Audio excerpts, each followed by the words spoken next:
Spectrum for Life Memoirs of Autism. Autism sensory overload.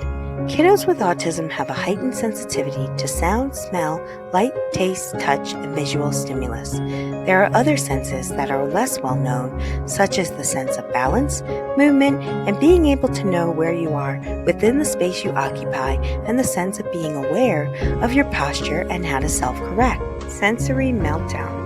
An inability to cope or withdraw from any sensory discomfort can be disastrous. Ideally, a person needs a quiet, safe place where they can go to take some time out and compose themselves. They should not be punished for being overwhelmed and unable to cope. Learning difficulties. Generally, children with learning disabilities have difficulties with expressing their feelings, which will cause frustration and, in some cases, anger. They also have difficulty taking on strategies to enable themselves to calm down. Learning difficulties. Good social and emotional skills are a worthy indicator of success for both children and adults. If a child or adult can develop socially and emotionally, he or she can compensate for a lack of academic skills. Learning difficulties. Early interventions can help children with autism become more independent, confident, and self-reliant in many social situations. This does not mean that the interventions can cure.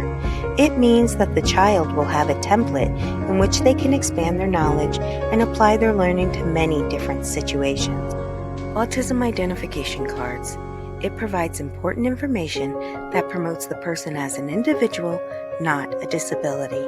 Information should include details of the person's emergency contact information, likes and dislikes, as well as anxiety triggers.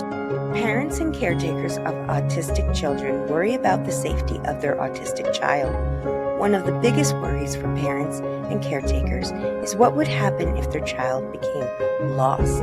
Would someone in authority recognize that your child is autistic and know what kind of special needs your autistic child may have? Autism identification cards. These identification cards are usually easy to read and provide information from the individual as well as careers and professionals that are working with them. They can be used to support vulnerable children and adults. The downside to Autism Identification Card is that they take some time to complete, but their value is priceless. Autism Identification Cards. From the point of view of someone who is autistic, the information in these cards are invaluable as it will help people become more confident in dealing with sensory meltdown and at the same time provides information about autism.